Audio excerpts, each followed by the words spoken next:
아니, 3천만 원으로 내 집을 산다니. 이게 진짜 가능한 얘기일까요? 솔직히 좀 믿기 힘든 소리죠. 오늘 이 엄청난 주제 제가 한번 제대로 파헤쳐 보겠습니다. 아마 이 얘기 듣고 에이 말도 안 돼 하시는 분들 많을 거예요. 그쵸? 월급만 꼬박꼬박 모아러는 내 집 마련 진짜 까마득한 꿈처럼 느껴지잖아요.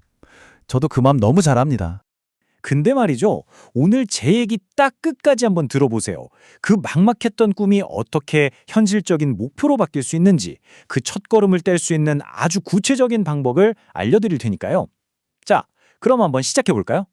아니, 대체 3천만 원이 어떻게 내 집의 시작이 될 수 있다는 걸까요? 이게 무슨 마법 같은 소리냐고요? 아니요, 이건 마법이 아닙니다. 아주 기본적인 금융 원리 안에 그 해답이 숨어 있어요. 자, 그 핵심 키워드가 바로 이겁니다.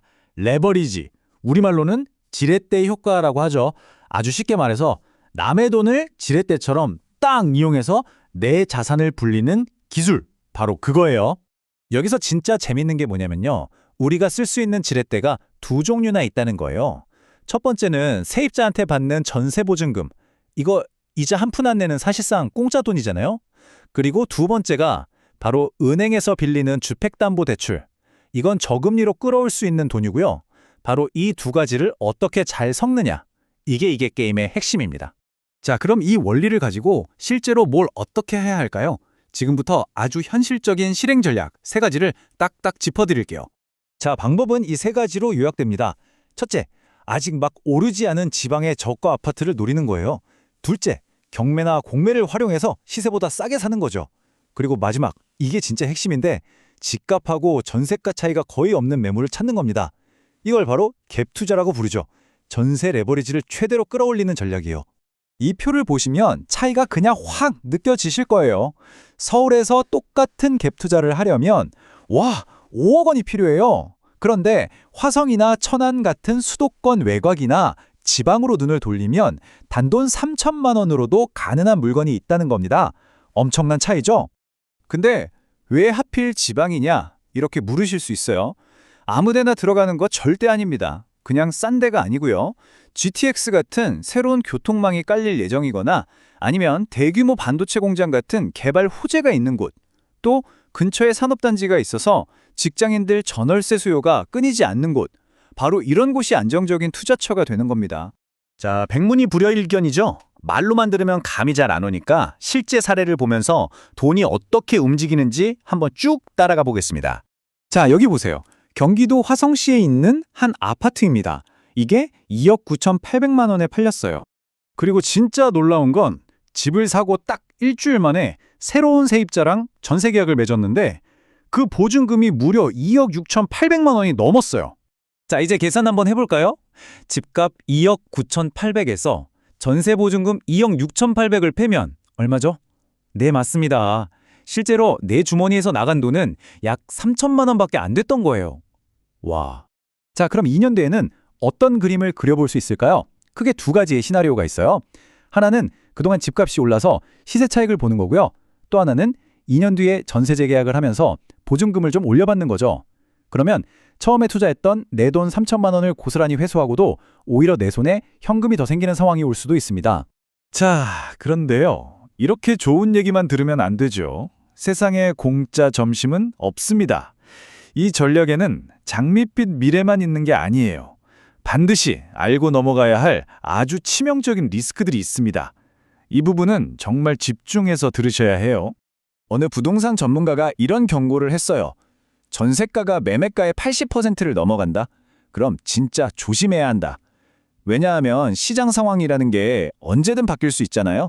집값이 단 10%, 20%만 빠져도 내 돈은 그냥 순식간에 날아가는 거고 최악의 경우엔 빚더미에 앉을 수도 있다는 얘기입니다. 그래서 이 세 가지 위험은 그냥 머리에 새겨두셔야 합니다. 첫째, 역전세 위험. 집값이나 전세 시세가 뚝 떨어져서 다음 세입자한테 받은 돈으로 기존 세입자 보증금을 못 내주는 최악의 상황이죠. 둘째, 만약 대출을 받았다면 금리가 오르면 이자 부담이 눈덩이처럼 불어나는 금리 상승 리스크.